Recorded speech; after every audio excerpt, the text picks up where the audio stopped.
structure and kind of some of our rules, how things will function. So first off, we're going to mute microphones for anybody but the presenter during their presentation time, except for about 5 minutes at the end of each presentation. At that point, you will be able to turn on your microphone and ask any questions that you may have about the information contained in the presentation. If you have questions that occur to you during the presentation, or you just aren't comfortable being either on camera or having your name associated with your question, please use the chat function and send out your question to Brianne Green, who is the parent liaison for Great Start Livingston. Brianne will be able to see your name, but she will share any questions that she receives through the chat function anonymously. So for the purposes of the workshop, your name will not be associated with your question. Brianne is also available for any technical questions you might have as we move through the program. So for anybody else who may have just joined, one final reminder that we are recording this workshop presentation and we are also live streaming to Facebook. So if you do not wish to be visible, go ahead and turn off your video function.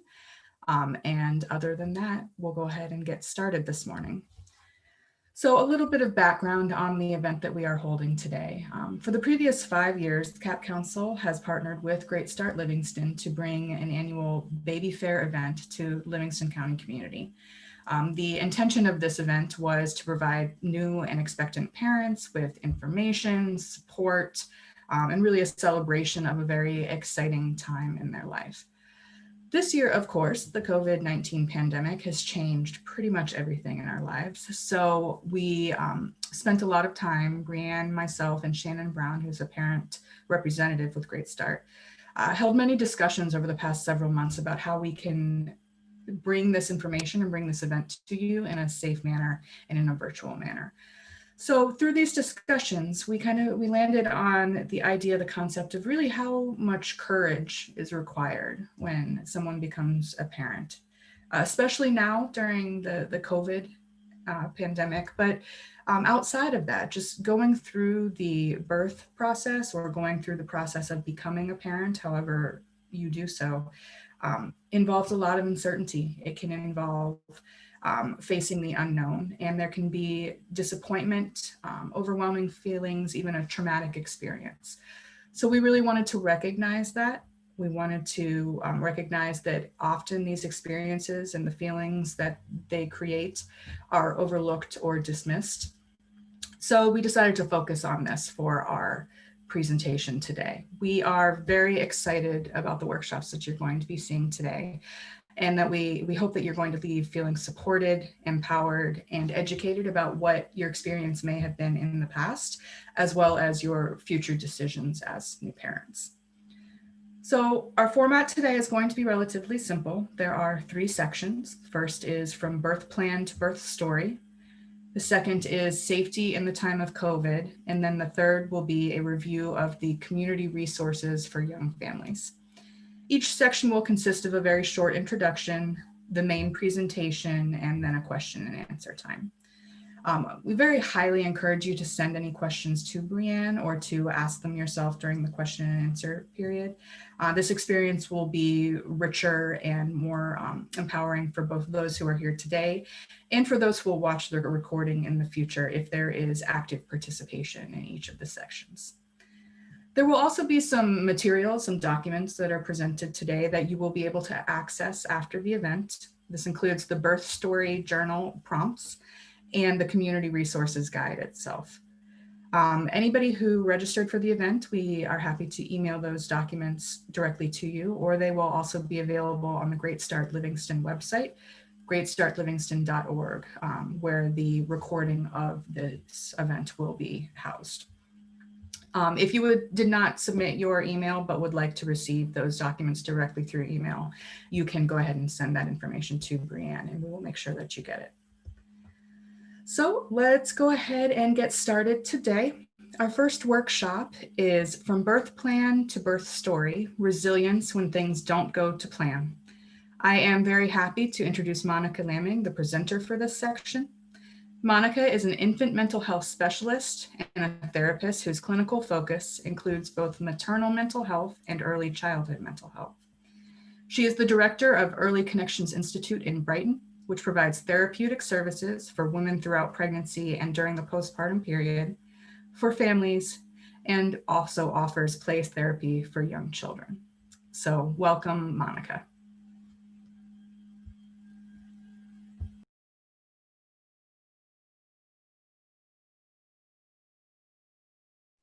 Sorry, I had to unmute myself. Thank you, Holly. I'm really excited to be here and be talking about this topic. I think it's so important right now with everything that's going on in the world. And so, like Holly said, I have a private practice that specializes in maternal mental health and early childhood mental health in Brighton. And I can identify with this stage of life because I have two little boys myself. And so I really feel passionate about having these services and this topic as well on a personal level and professional level. And so with that, I thought, let me go ahead and share my screen. I thought that we would start by talking a little bit about the psychology behind, hold on, let me put that, the psychology behind the birth story. So why is this such a important part of our life, and why does it affect us so much when things don't go as planned? And so for the sake of this talk today, I'll be talking about moms who birth their babies, but we know that there are a lot of other kinds of moms, foster moms, adopted moms, who don't go through that process, but they have similar psychological processes that we'll talk about. So matrescence is the developmental phase of becoming a mother. And it's one that we don't really think much about, or we don't really talk much about, but it's probably the biggest identity shift that a mom will go through, is this process of becoming a mother in whatever way that happens. And it doesn't just happen overnight. We don't just wake up one day and become moms. Um, it is a long process and identity shift that happens, even actually probably before pregnancy. But it starts when we begin to imagine what we would be like as a mom, right? When we're pregnant or before we're pregnant, we think about the baby that we might have. We have this fantasy baby or this fantasy of what motherhood will look like. Like we think about it in our minds. And it's a really important psychological process because it helps us connect with our baby. It helps us connect with our pregnancy. And so it's really important that we do that. However, when things don't go as planned, that makes it more of a sensitive thing, and we can experience some kind of grief about when things aren't the way we hoped or expected. Birth is very unpredictable, as many of us know. Things can change and go a different direction very quickly and rapidly. We know that when birth is empowering to somebody, when a mom feels empowered with her labor and delivery, that she usually that's associated with more positive feelings after birth. When a mom feels like for some reason she wasn't able to be empowered during her birth, we know that this can be associated with more negative emotional outcomes after birth. So when things don't go as planned, it's okay. It is a grief process. We think about grief, we think about, a lot of people think about losing a loved one, but really grief could be just the loss of the fantasy, right? The loss of the birth that we thought we were going to have, or grieving the loss of the baby we thought we were going to have. Maybe our baby's drastically different than we hoped for, or we thought it was going to be like, or maybe we're just very different mom than we thought. So it's important for us to be able to process that, to make sense of it, to be able to move forward. So I'll go through this really quickly, but some of the difficult circumstances, obviously this isn't an extensive list, there could be things that aren't on here that could affect you, but some of the difficult circumstances that can affect the way we feel, that can kind of make us have more negative emotions, could be anything during pregnancy, right? It could be maybe a mom is very sick during illness, maybe things don't go, maybe she has high blood pressure, gestational diabetes, maybe there's an unexpected diagnosis of a baby or a job loss. death of a loved one, marital conflict, or maybe a pandemic like many moms are experiencing right now, right? During birth, it could be a change of events during birth, C-section. Maybe there was a traumatic situation. Maybe baby had to go to the NICU after being born. Maybe you just didn't get the birth that you wanted. Maybe you wanted a home birth and it didn't work out that way, or you wanted a tub birth and it didn't work out. Um, Not feeling supported by medical providers or significant others, feeling a lack of control, confusion about what's happening, having a lot of pain. All of those can contribute to some kind of birth trauma or feeling of grief afterwards. Um, During the postpartum period, so after baby's born, maybe it's just a struggle to adjust to parenthood. Parenthood is hard, right? um, Having a fussy baby or a baby with a difficult temperament, that can affect how we feel. Breastfeeding challenges, physical pain, recovery from birth. Also unrealistic expectations or lack of support, right? Maybe we thought we were going to be the mom that was going to be able to have the house completely cleaned and the baby happy and not fussy and everything just going perfectly. And, I don't know about you, but that's really usually not how it goes, right? Or maybe your partner has some unrealistic expectations of what you'll be able to get done during this period.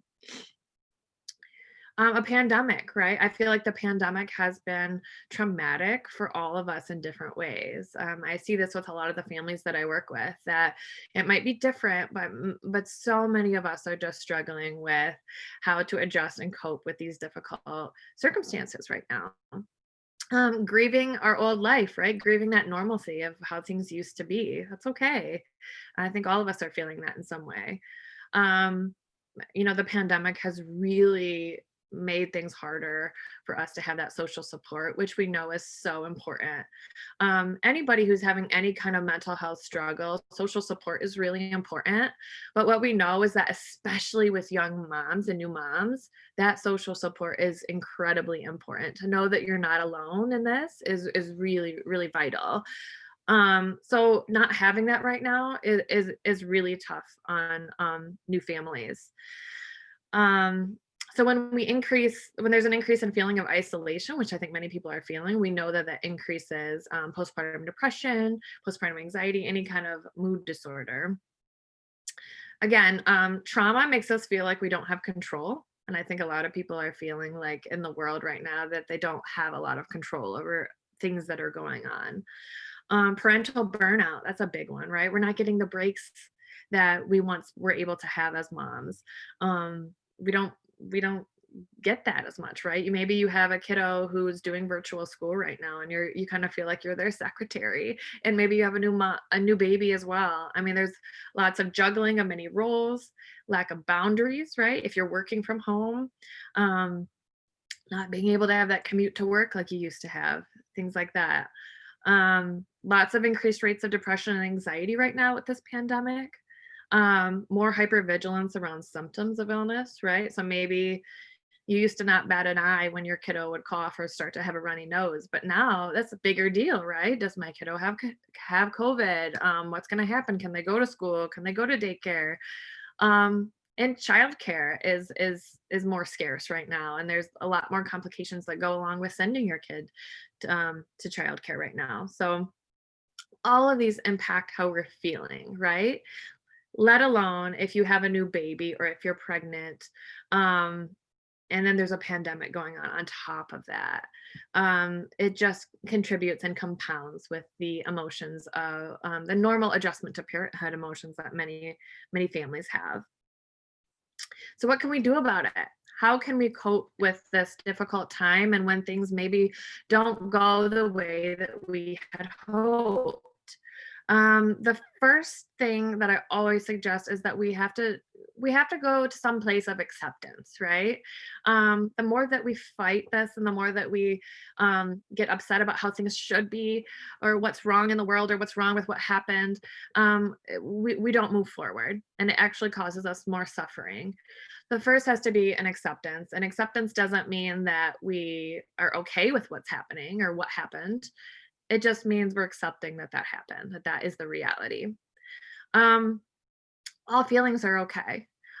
even guilt and shame. And I think that that is a huge one because there really is this kind of in our society that if we have a healthy baby, that maybe we shouldn't be upset about what happened. There are these ideas and feelings that it's not okay to talk about how hard motherhood is, right? I remember when I had my first son, I had this sense of like I studied this, right? I worked with moms in my career.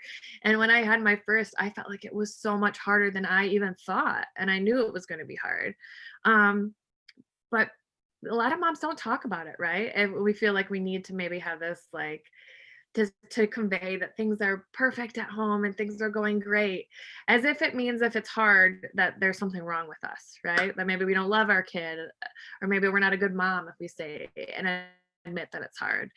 But we know that that is so important, is us to be able to speak authentically about how we're feeling and the thoughts that we're having. I see a lot of moms in my practice, and some moms will come to me and say things like, I feel so guilty for admitting this, but I really miss my old life. Or I really wonder what life would be like if I never had this baby. That doesn't mean you regret having your baby. That doesn't mean you don't love your baby. It just means that motherhood is hard and that this is a huge identity shift, whether it's your first baby or your fifth baby. Um, it's an adjustment, right? And it's hard, and it's okay for us to process and have these weird, that may seem out of context, thoughts and feelings, right? It's okay. It doesn't mean that you're a bad mom, or it doesn't mean that you don't love your baby. So being able to speak authentically about how we're feeling to somebody who's safe, that's the important part. Maybe your partner's not the safe one to talk about with those things. Maybe it's your best friend, or maybe you need to get a therapist that you can kind of get some of these thoughts and feelings out of your head. But it's important to be able to speak them and get them out of your head. Journaling and writing a narrative of your birth story is, we know from research, has a lot of benefit for us to being able to process and heal. So if we think of this stage of life as a developmental shift, um, you think about any other big developmental shift from childhood to adolescence. When hard things happen, they really do affect us, and so it's important for us to be able to process and feel what we're experiencing. So journaling is great. Um, there's something therapeutic about being able to write things down on paper. We really recommend things like, for example, being able to write the events of your birth story or your pregnancy or whatever didn't go as planned. Writing the events with the emotions. When we can connect both of those, that's called an integrated story. And our brain needs that in order to heal. So if we find that we're having a lot of feelings about whether it's your birth or whether it's the pandemic and how much it kind of messed things up, um, that's probably a good sign that maybe you need to process that a little bit more, and maybe you need to do some journaling, or maybe you need to be able to speak authentically with somebody about what you're feeling, that maybe your brain needs a little bit more healing, especially if you've had a birth trauma, or if there's been any kind of really difficult, scary thing that happened. Sometimes our brain copes by separating the emotion from what happened. So in order for us to heal and be able to process and move forward from that, we need to connect the feelings that we had with the events, right? So those are two important parts of a healing narrative. And again, then finding a safe person to share your narrative with, whoever that might be. Um, Being able to share it, express it, and have somebody be able to authentically hear us and not judge us is really a huge step in the healing process. I also put, we want to do that in doses, right? So sometimes maybe it's not like you're gonna just hammer it out in an hour. Maybe you need to come back to it. Maybe you take a couple of weeks, a couple months off because it's really hard to go to. That's okay. Taking whatever breaks that you need. Um, I think that also it's good to think about social media. Social media is really big in our world right now, but sometimes it does not always help us. Sometimes if you notice that it's maybe causing you to feel more depressed or anxious, or maybe you're doing a lot of comparisons to other moms and thinking, why am I not like this mom? She looks so picture perfect with her new baby. Um, maybe it's time for a social media cleanse, I call it. Just taking a break from it. Um, Going out in nature and doing movement breaks. We call them dance parties at our house, but the movement and nature are very grounding and they're very helpful. Especially if you maybe you've done maybe you're journaling and it's just a lot and you need a break. Go out in nature, go turn some music on and dance with your kiddos. Also, social support or therapy. If there's a virtual group, groups are great to get that social support to know you're not alone with whatever you're processing about your birth story. Therapy, again, can be very, very helpful for that reason as well. Some of the common emotional responses that we might have if things don't go as planned would be some anger. That's very common. Feeling disconnected from your child, right? I see that a lot with moms who maybe their baby had to go to the NICU after they were born, or they maybe had C-section, not feeling that as connected as they would like with their kiddo. Sadness, feeling upset with your partner, feeling guilty, feeling like a failure. A lot of moms talk about feeling like sometimes they're feeling like their body failed them, right? I'm a mom. I should be able to birth a baby. Like, what happened here? Why did this happen? I feel like my body wasn't working with me. It failed me. All those feelings are okay. So things that we can do to support healing with this, finding a healthy release for any kind of anger that we have, whether that's journaling, whether that's art, whether that's doing martial arts or running or exercising, whatever it is. Um, Finding a way to that you can release that in a healthy way. Um, if you're feeling disconnected from your child, there's ways to reconnect with them, right? It's never too late to repair. Things may not have gone the way we wanted, but it's never too late to repair that with your child and to work on that connection. It could be playing games with your kids, like pretending. I've seen a lot of this can be helpful with pretending to be like animals that have babies, right? Maybe you pretend you're a mama bird and you have like your little ones pretend to be in eggs, and they crack out of the eggs, and you guys have this great welcoming of, oh, my babies are here in the world now. And it can be kind of like a pseudo way to heal and maybe feel like that, a little bit of that feeling that maybe you didn't get at your birth. It can be really helpful. Kids usually love that game, and it can be really helpful for moms as well. Maybe it's writing a letter, speaking words to your child that you wished that you could have said, but didn't get a chance to say. Skin to skin contact, right? Even for older babies, it's a very healthy and nice way for them to get some of that co-regulation and to kind of get that sensation. Again, art for emotional expression is great. Writing letters, and sometimes it's letters that you don't intend to send, right? Maybe if you're very angry at your doctor, a medical provider, um, maybe it's just you vent and you write that letter and you say everything that you wish that you could have said, but you don't send it. Some moms, I've helped them with retrieving medical documents, right? Looking at documents to maybe better understand what happened. I'm still confused about what happened when I was pregnant or when I was, in labor. Like, why did this doctor, why did this provider suggest this or do this? Having a trusted healthcare provider go over those documents with you can be helpful. Finding a way to forgive ourselves and have some compassion for ourselves. Thinking about what would you say to your friend or your teenage daughter if she was in that situation. We tend to be really hard and critical on ourselves. And so finding ways to have compassion for what happened. Again, asking for help from therapists or a medical provider. It's not an issue. There should be no shame in asking for a little bit more help. Some moms may just need simple journaling or maybe need a nice vent session with a friend or a therapist. And that might be enough for some moms. Other moms might need a little bit more, right? Like how maybe they need to keep visiting it or keep writing a narrative, or maybe the narrative consists of writing down how they feel and writing down what they wished could have happened. Maybe they need to write down that fantasy of how they wished birth and labor would have gone. Maybe they need to do more art or write letters. So whatever you need, it will be enough. It's okay if you need a little bit more than maybe somebody else does, or maybe you still have lingering feelings and one of these things doesn't completely make you feel better. That's okay. Um, and we know that postpartum depression, anxiety, and any kind of perinatal mood disorder is more likely when we have difficult things happen around this phase of life.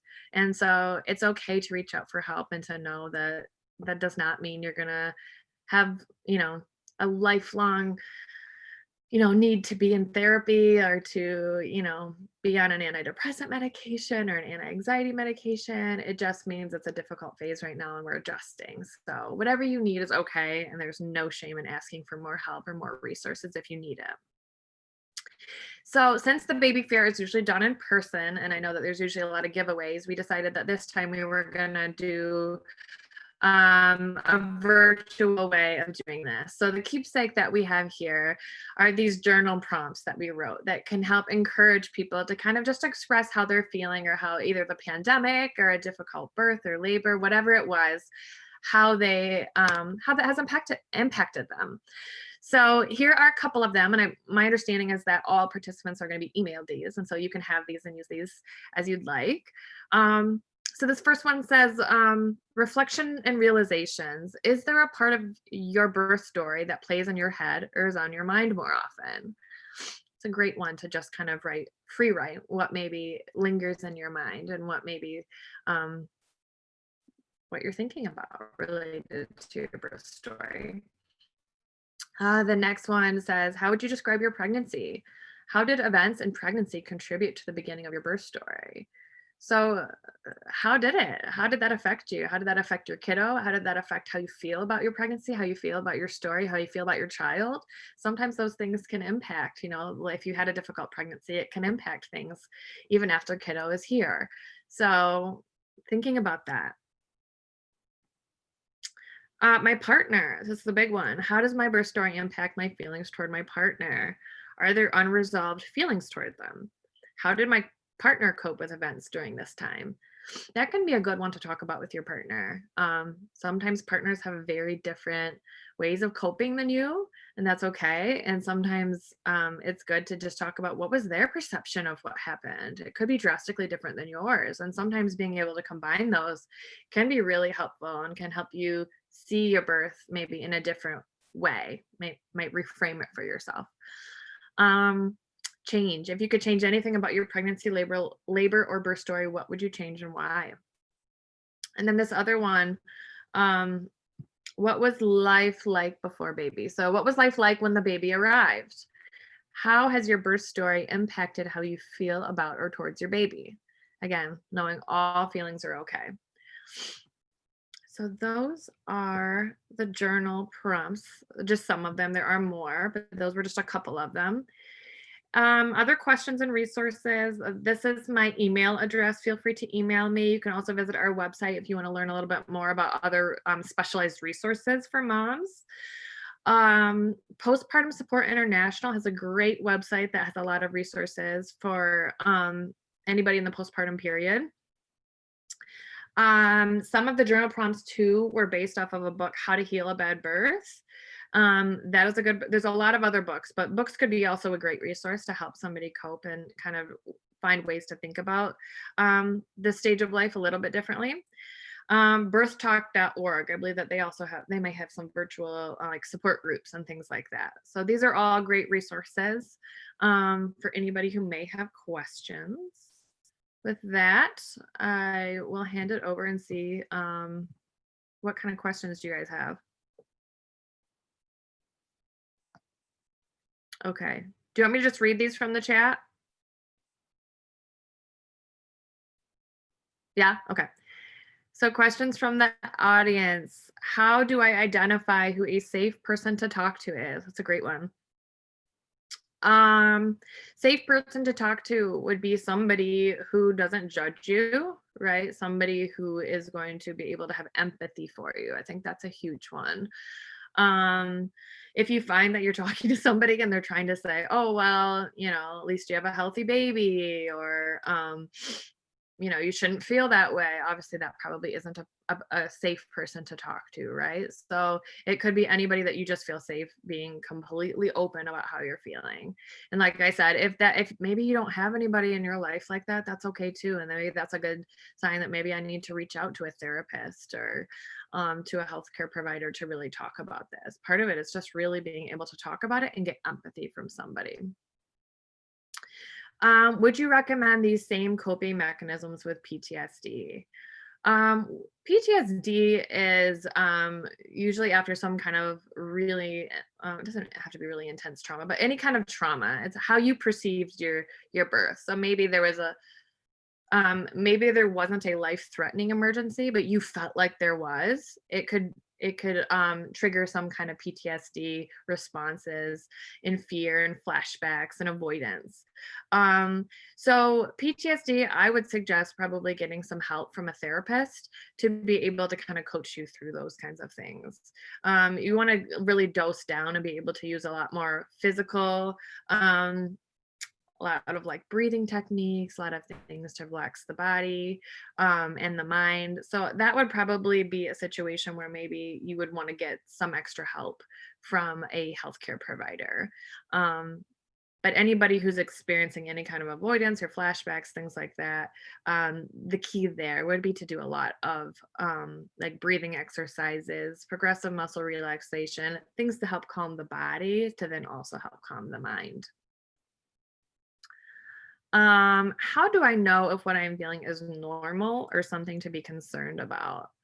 So I think what's considered normal is really just subjective to what you've gone through, right? Like, again, this is such a huge shift and change in identity and such a huge developmental transition for not just you, but for your whole family.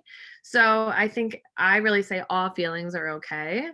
I think times to be concerned would be maybe if you're having thoughts of harming yourself, thoughts of harming your baby, um, some, or you're having trouble, like, taking care of duties, like getting out of bed and taking care of your children, those kinds of things.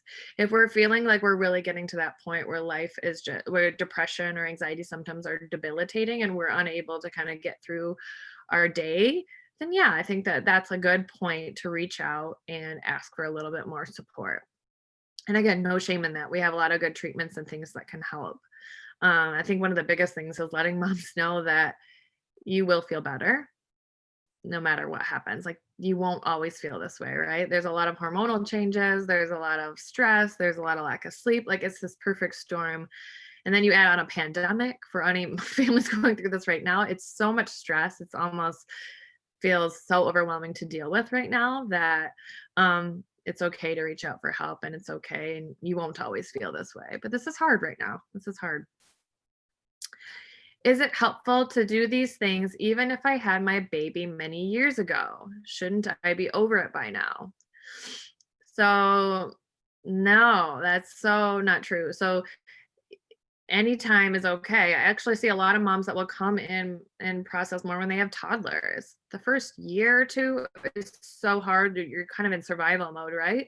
And a lot of moms actually don't reach out for help right away. Some do, but some don't, and that's okay. I've actually talked with women who it's been decades since they have had a baby, and it's still on their mind, and it's still something that they're struggling with. So, yes, these are completely appropriate things to do if you had your baby many years ago. And it's okay if you don't feel over it.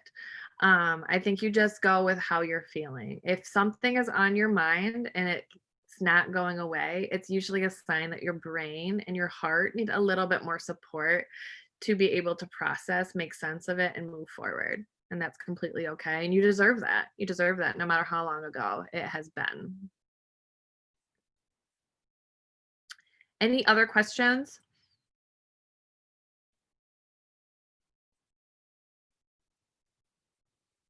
Okay, well, thank you guys.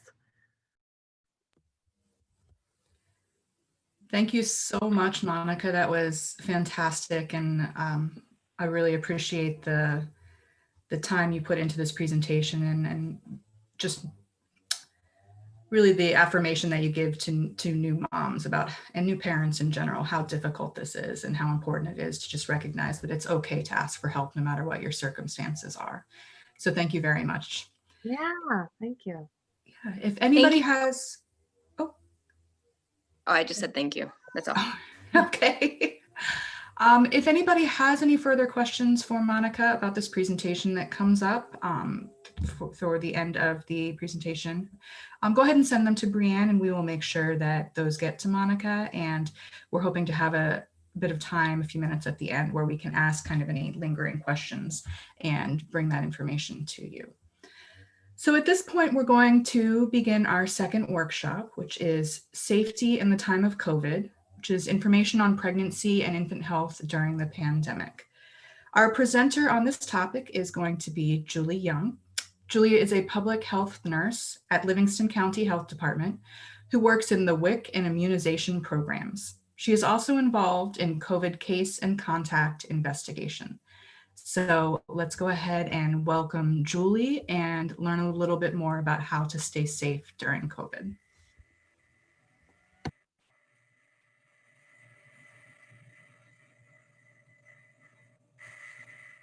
Okay, it's just telling me I can't start sharing my screen until the other participant is done.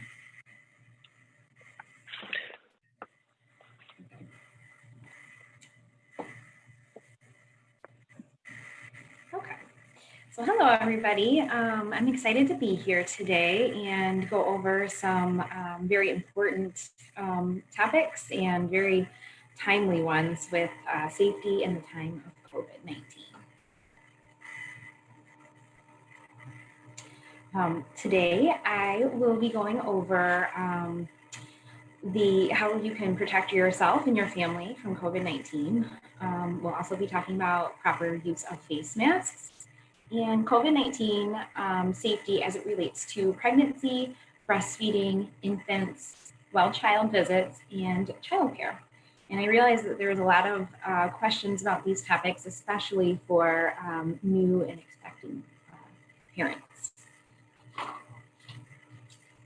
So let's get started and just go over some of the general safety information about COVID-19. The virus is thought to spread from person to person between people in close contact, and we define close contact as 6 feet or less. And it's through respiratory droplets that are produced when the infected person coughs, sneezes, or talks. And some recent studies have suggested that COVID-19 may actually be spread by people who are not showing symptoms at all. So there are some steps that you can take to prevent COVID-19. So first off, you can wash your hands often. Using warm water and soap and sudsing up for about 20 seconds is good to prevent the virus. If there is not soap and water available, hand sanitizer with at least 60% alcohol can be used as well. And for hand sanitizer, you just want to rub the hand sanitizer over the surfaces of your hands together and just wait until your hands are dry. Another thing that's important to do is avoid close contact with people, especially people who do not live in the same household as yours. And in public situations as well. Another thing you can do is wear a mask that covers your nose and mouth when you're in public places, when social distancing is hard to maintain, and when you're not with anyone from your household. And then also cleaning and disinfecting frequently. You'll want to use like normal household disinfectants should work for that, and doing high touch surfaces like countertops, tables, doorknobs, light switches, computer desktops, toilets, sinks, faucets, those kinds of things.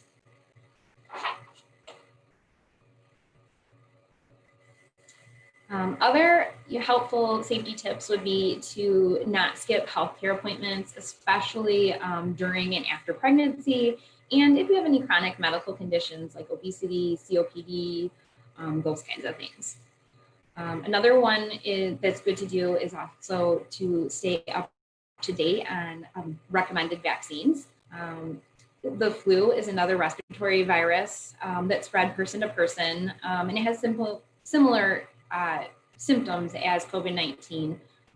So getting your flu shot is really important, as well as the other people in your home getting the flu shot as well, so they can protect themselves and you, especially during pregnancy and after a new baby is born. We just don't know yet how the two viruses will interact this upcoming flu season. So it's good to protect yourself with a flu vaccine. Another good vaccine to get is the Tdap or whooping cough vaccine. And that is offered during pregnancy, usually in the last trimester. And it protects your baby from whooping cough before they can start getting that vaccination. And whooping cough is another respiratory virus that could have similar symptoms as COVID-19. Right now, there is no vaccine available yet for COVID-19. It's also important to remember not to delay emergency care if you need it. If you're having a medical emergency, definitely call 911. If you're pregnant and having an emergency, you can call the emergency center before you go there, let them know that you're pregnant, and they should have a plan in place to help prevent you catching COVID-19. So the next thing we will talk about are face masks. And there are a lot of questions regarding face masks right now. So we'll kind of jump into that. So who should wear a face mask? People over the age of 2 years old should wear a face mask, especially going into public places and if you're around other people who do not live in the same household as you. The CDC does recommend that you wear them. Other people, people who think they have COVID-19 or who have been diagnosed with COVID-19, generally, if you are sick or think you have COVID-19 or you were diagnosed with it, you should stay in your house and avoid going to public places. You should avoid having close contact with anyone in your home as well. So if you can stay in a separate bedroom and use a separate bathroom during the illness. If you do need to go into those shared spaces in the home, like the kitchen or something like that, wearing a mask inside your home is a good idea.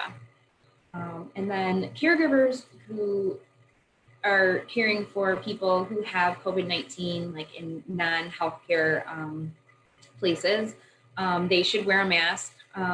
Also, they should be trying to avoid close contact as much as possible, and then washing the hands and disinfecting surfaces as much as possible too. All right. Now, who should not wear a face mask?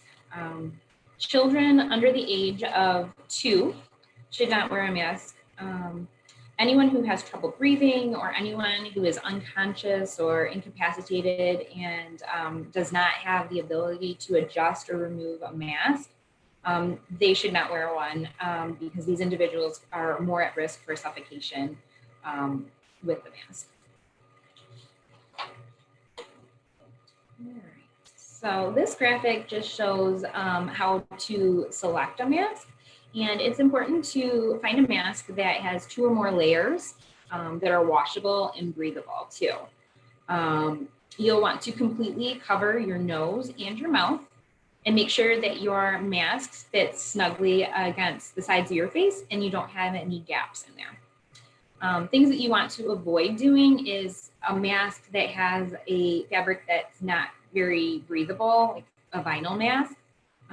We don't want you to use masks that have exhalation valves or vents because those could let the virus particles escape. And you don't want to use a mask that's intended for healthcare workers like the N95 respirators or surgical masks. This graphic just shows how not to wear a mask. So again, you want to wear the mask over your nose and your mouth and make sure that it fits under your chin and it's just snug to your face. That will give you the most protection from COVID-19 and other things. Okay.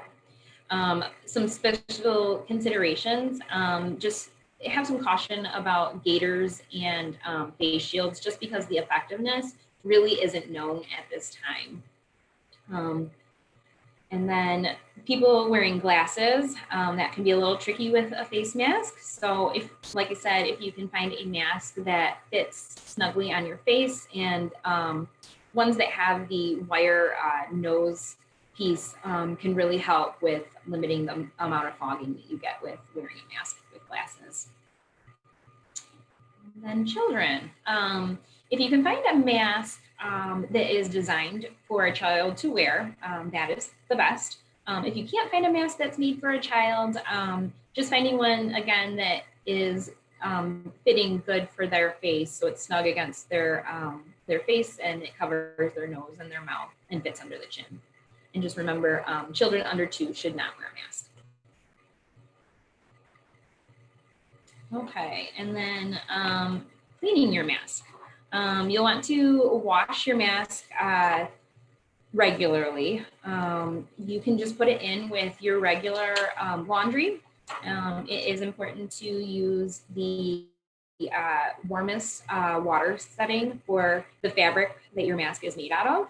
And then the highest heat setting on your dryer to dry it. And you'll want to wait until it's completely dry to take it out and use it again. Okay, so pregnancy and COVID-19, we'll go into that. Oops. So, are pregnant women at a higher risk category for COVID-19? Based on the information that we know at this point, it does look like there might be an increased risk for severe illness from COVID-19 compared to other women who are not pregnant. Additionally, pregnant women with COVID-19 may be at an increased risk for adverse outcomes like preterm birth. But following all the tips that I previously discussed can keep you healthy and safe during your pregnancy. And then you should always talk with your doctor if you have any specific concerns or questions. Okay. So breastfeeding. Many new moms also have concerns about breastfeeding during the pandemic. And is it safe to breastfeed my baby? Yes. Breast milk is still the best source of nutrition for a baby. The current evidence does suggest that breast milk isn't likely to spread the virus to babies. You should wash your hands before you breastfeed your baby or express milk. So washing hands with soap and water. Again, if you don't have soap and water available, you can use a hand sanitizer with at least 60% of alcohol in it. If you are feeling sick, wear a mask or cloth face covering when you are near your baby, just so that those respiratory droplets keep from getting on them.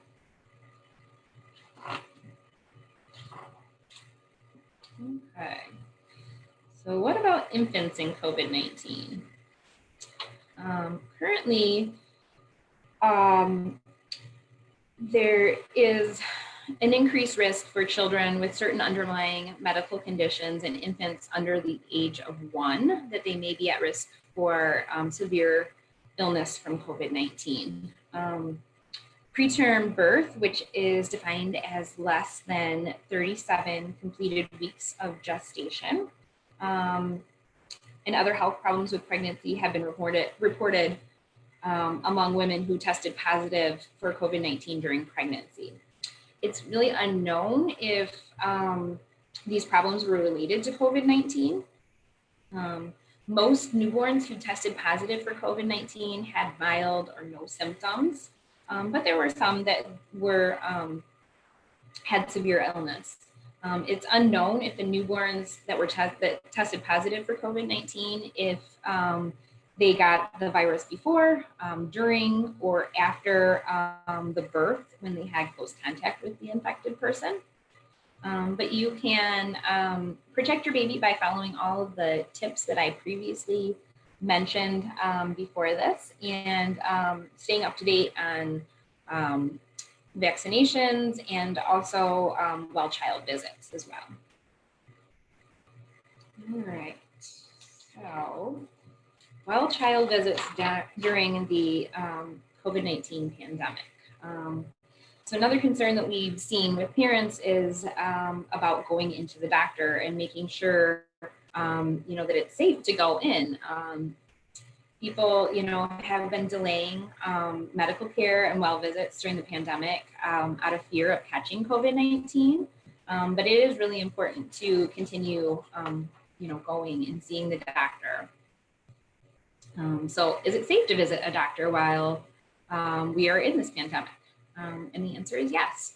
Well child visits are important to track growth and development, including milestones and social behaviors and learning, as well as it's a good time to discuss any concerns you may have about your child's health. It's good to stay up to date on the childhood vaccinations. The CDC and the American Academy of Pediatrics recommends every child to continue to receive their routine vaccinations during this outbreak. There's many preventable diseases like the measles and whooping cough that your children can get a vaccine for, and they're not at risk for those preventable conditions. So this is a chart that shows the recommended immunizations for children from birth through 6 years old. So you can kind of see how by delaying, well child visits for a couple months can really get them behind quick. And, you want your child to be protected against these serious and preventable diseases. Okay, so is it safe for newborns to be seen by a doctor? And that answer is yes as well. All newborns should be seen by a pediatric healthcare professional shortly after the hospital discharge. Ideally, newborn visits should be done in person, even during the COVID-19 pandemic. They evaluate feeding and weight gain and check for dehydration and jaundice. And they make sure that all of the components of the newborn screenings were completed as well. So it is really important to for your newborn to see the doctor after you get home from the hospital.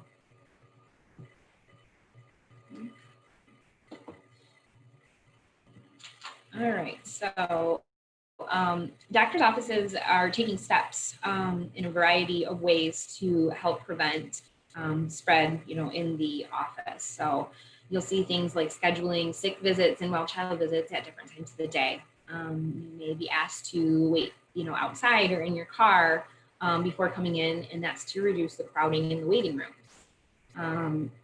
Most doctors' offices are screening patients for signs and symptoms of the illness before you can come in. And then there are some, reasons why you could use telemedicine visits instead of going into the doctor as well.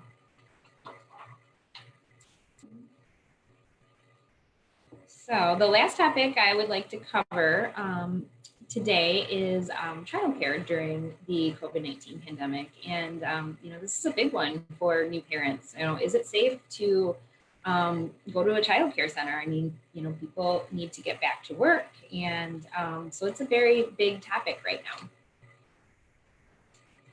All right. So what safety measures are childcare programs taking? So they're all increased their cleaning of the facilities. They're routinely cleaning and sanitizing highly touched objects like toys and books and games. And they're also cleaning things that maybe were not cleaned as often, like doorknobs and light switches in classrooms, the countertops and nap pads, the toilet training seats, cubbies, playground structures, those kinds of things, all to prevent getting COVID-19. Another safety measure that's being increased is hand washing. Staff should be washing their hands with soap and water, or using the hand sanitizer with at least 60% of alcohol. You always want to wash your hands with soap and water if your hands are visibly dirty. And then, increasing the amount of times that children are washing their hands while at childcare centers. So, before, eating snack or lunch, after going to the bathroom, those are all going to be, big times to wash hands. It's a good idea also to just wash the hands right when they get into the childcare center as well.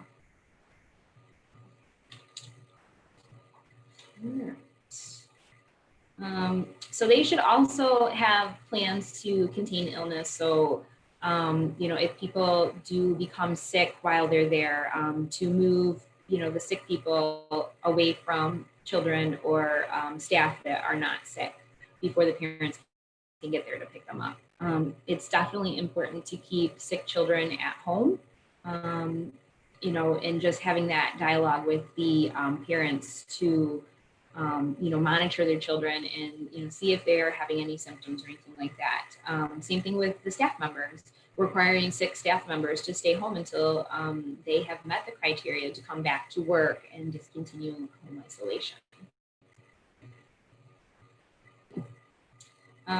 They are going to be doing screenings for staff and for children for illness before they come in. Parents or guardians should be taking the temperature either before they leave to come to school or, upon arrival at the facility. Staff should also be doing a visual inspection of the children to see if they have any signs of illness, which may include things like flushed cheeks, being out of breath without any physical activity, extreme fussiness, those kinds of things. And so if possible, sometimes temperature screenings can also be completed at the facility. You may also see altered parent pickup and drop-off processes. The child care center may consider staggering the arrival and drop-off times to limit the amount of people that are there at the same time. They may have the child care workers meeting people outside so parents, don't have to come in and there's not as much exposure in the building. They may designate some parents to be the drop-off pickup volunteer so that all of the children can come to the classroom at the to come into the child care center and at the end of the day when the children are going back to their cars, and then transporting infants in their car seats. All right, now I did want to leave some time to answer any questions that anybody has.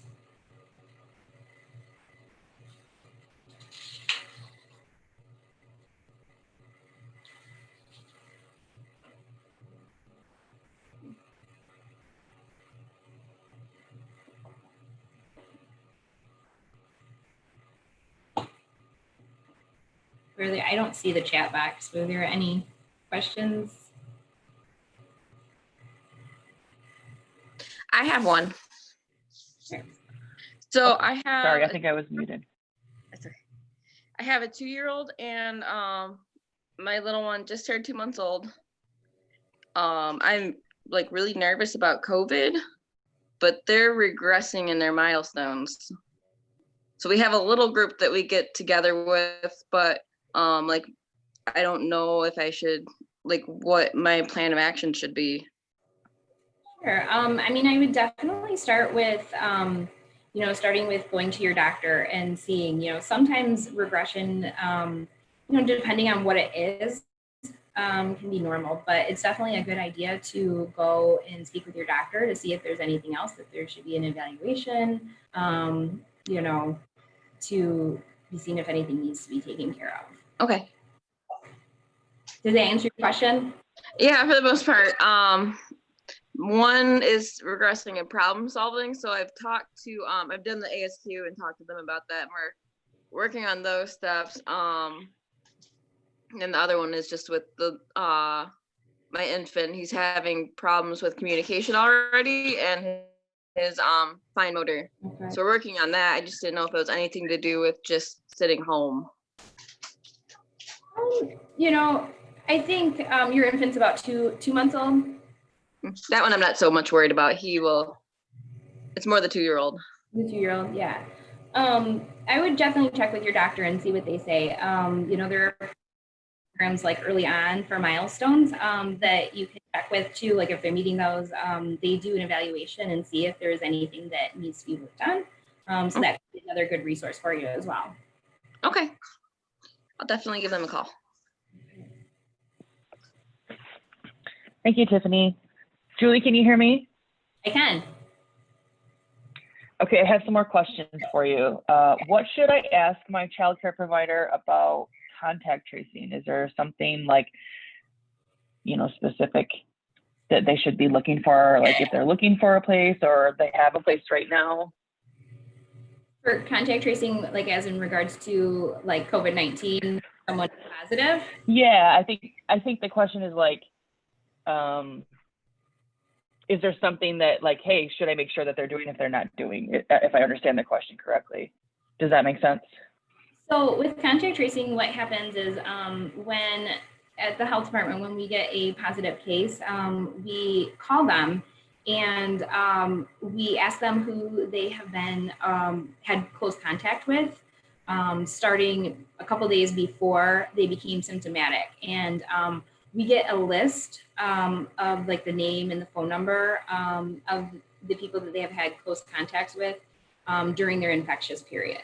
And then from there, they would be under quarantine for a certain amount of time. It's depending on like if they live in the same home or if it was someone that was outside of the home, it's 2 weeks from that close contact during the infectious period. So with contact tracing, answering your phone, if they do get identified as a close contact, they do receive phone calls or text messages, and they just kind of keep track of the symptoms that they're having, if they're having any kind of symptoms. And they just get a list that they run through of symptoms and ask them if they're currently having any of those. Okay, thank you. The next question is, do I need to wash my baby's hands for them as frequently as I wash my own? It's a good idea to wash your baby's hands with soap and water, because babies do put their hands in their mouths. You'll just definitely want to, make sure to supervise young children. Obviously, you'll be washing the baby's hands, but avoiding close contact is a big thing too. So, but yes, I think that washing baby's hands is a good idea. The next question is hand sanitizer healthy for babies? I would probably not do babies with hand sanitizer, because they put their hands in their mouth so much. You'll just want to definitely, monitor them like real well. I would suggest using like soap and water for babies.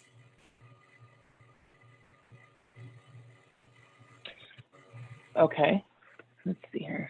Sorry. Is the age of 2 a clear dividing line for masks, or is it more based on the ability or maturity of the child? I think they use age 2 as, the age where, because they can kind of start to tell you things a little bit more.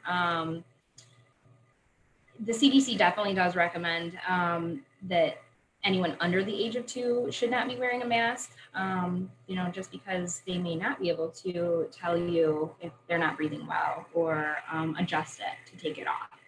So that's kind of the cutoff there. Anyone under 2 should not wear a mask. Do you have any suggestions on how to build a child's immune system while also following safety procedures for COVID-19? Yeah, I mean, definitely eating a balanced meal, getting a good amount of sleep, those all help. You want to get your vaccinations, that will help build a good immune system as well. And checking with your doctor, but taking a multivitamin sometimes can help as well to build a healthy immune system. And just, washing your hands with soap and water, that will help too.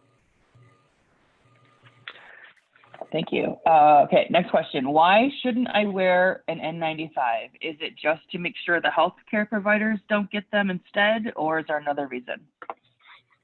Yeah, I mean, it is important that, that the healthcare field would be able to have the N95s. Additionally, though, they are, when you get an N95 to wear, like in a healthcare situation, they are fitted. There's different sizes for them, and there's a specific process that you do to figure out what size fits you. So, just wearing one in general, it might not be your size, and it may not be as protective. Okay, thank you. Should I keep my infant at home instead of going out due to the pandemic? I mean, I guess you have to do what you are most comfortable with and what works for your family. Going into a childcare facility, they are taking steps to keep, the kids that go there and the staff as well safe. But there are risks with going in there. So I guess it's going to be more of what you can do and what you feel comfortable with, but there are definitely steps that are being taken to make sure that your children are as safe as possible there. Thank you, Julie. I have one more question from the audience, and it is, kids get runny noses all the time. Do I need to keep my child at home for any symptom at all? I mean, yes, there are a lot of the symptoms that come along with COVID-19 are very common for allergies or a variety of other reasons. You'll want to keep an eye and monitor, the symptoms. A runny nose can happen a lot. Typically, we're seeing 2 or more symptoms with COVID-19. So, definitely fever, body aches, chills, cough or new shortness of breath. I know a lot of kids have allergies and asthma. And so, if it's like a normal kind of thing, with COVID-19, we're looking for something that is, different or worsening. So just paying really good, close attention to what's going on with your kid. Thank you so much. That really helps so much, and we really appreciate you, Julie. Thank you.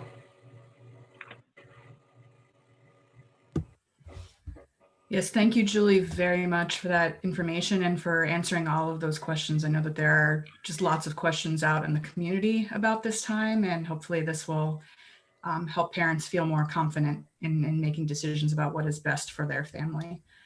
If anybody has further questions for Julie over the next few minutes, go ahead and again, send those questions to Brianne, and we will take just a couple of moments at the end of our presentations today to double check and see if any more questions have come in. So for our final workshop today, I'm going to be introducing the Community Resources for Young Family document, which compiles information on 25 local resources who have something to offer to pregnant people and young families. So this document, kind of some background on this document, at our in-person baby fair, one of the highlights of the baby fair event was the community resource fair, where we invited local agencies to come and meet with people who attended the event and really just to answer questions about what they can provide to those families, what resources are available currently in our community. So as we realized that we would not really be able to safely do that in person, we wanted to still have that information available to families in Livingston County. So what we did was instead invite the agencies that would typically participate in the resource fair to just give us some basic information about their program, about their agency, so that we are able to still get this information out into the community. So this document contains, like I said, 25 organizations. Within the body of the document, the agencies and organizations are listed alphabetically, but we did provide a table of contents where we split everything up really according to what they can offer, what services, what programs they offer to families.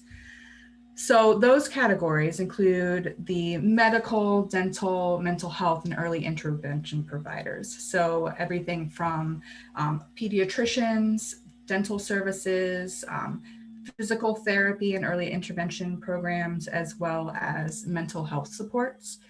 So if you are looking for any of those, these are the agencies who responded to our invitation to participate in this document. We also wanted to highlight some of the parenting and life skills education programs that are available in our county.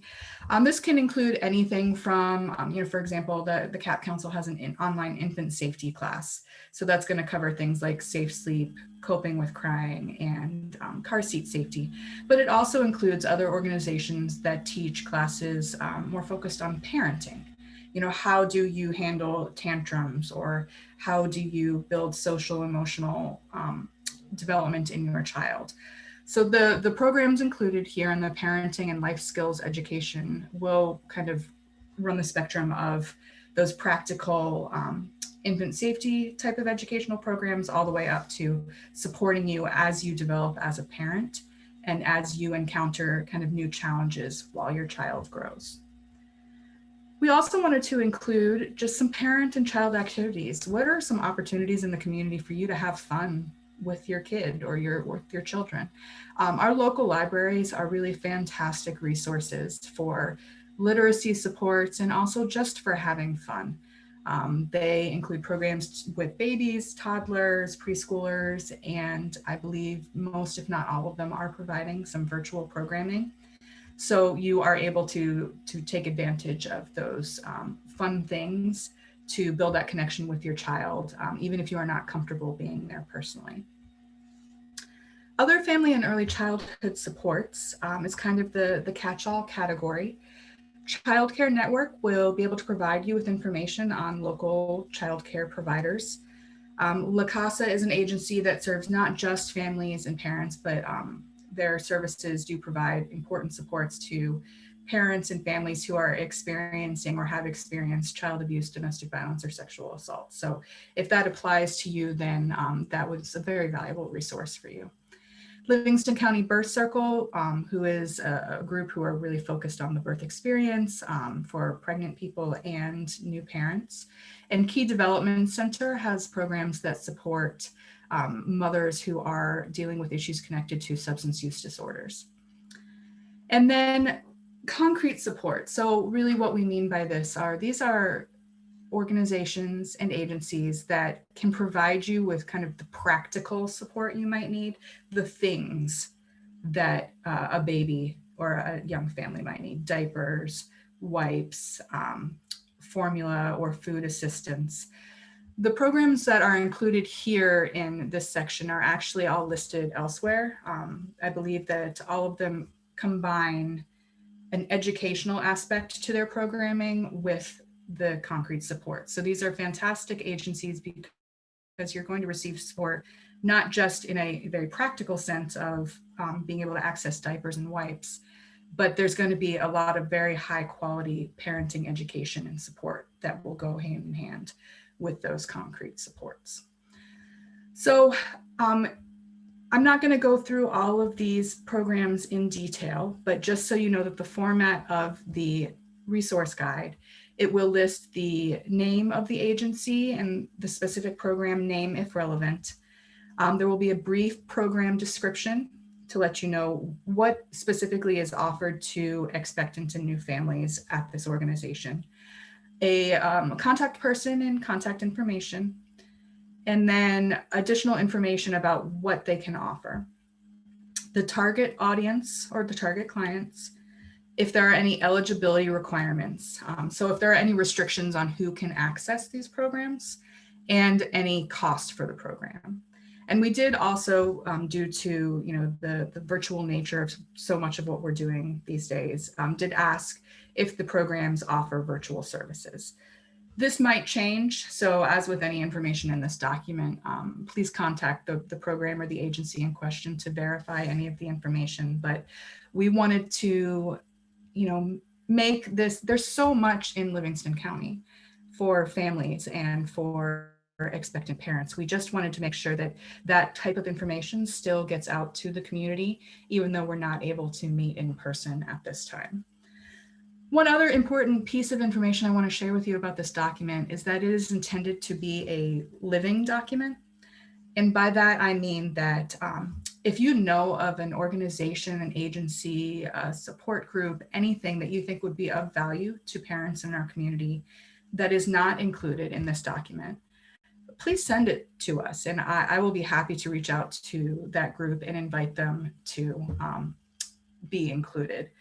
Also, if you are just running through a few of the programs here, if you are looking for some kind of support or a specific area that you need help in, and it is not included in this document, please share that with us as well so that we can do our research, reach out to our colleagues in the community and see if we are able to identify a program that can help with that particular question, that particular issue.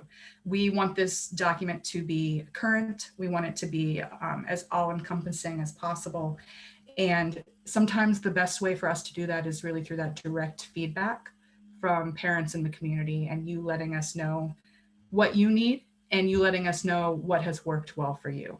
And we will continue to update this document as we learn more and as we have additional things to add and to update within it.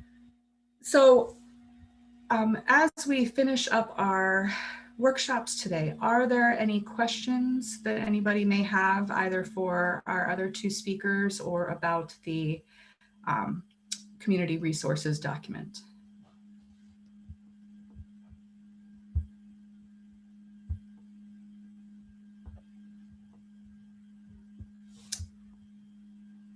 Okay, so I just want to again express thank you to our speakers today, to Monica and to Julie. That was absolutely fantastic information that you shared, and I think it is so valuable and so needed to new parents in our community at this time.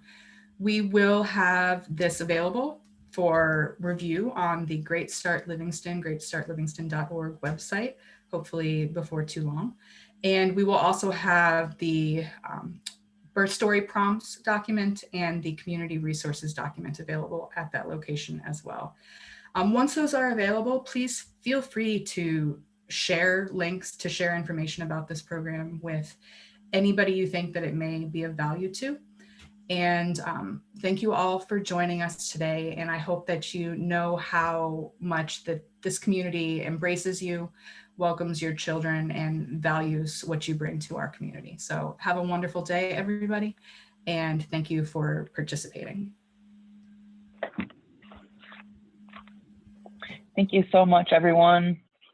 I just wanted to say one more thing. We had one more question come up, and it was, can I contact the resources myself, or do I need a referral from my doctor? And in the document, it does, there is a spot where it says, say, if there's something special like that, where you do need a referral or not. But this document is meant for you to just use yourself and contact them directly. And the information in there should be helpful for you to know that sort of thing. So thank you for that question. And I also want to say thank you to Monica and Julie and all of our participants today. And thank you very much, Holly Naylor. Thank you, Brianne. Thank you, everybody, and have a wonderful, beautiful October day. Yes, bye now.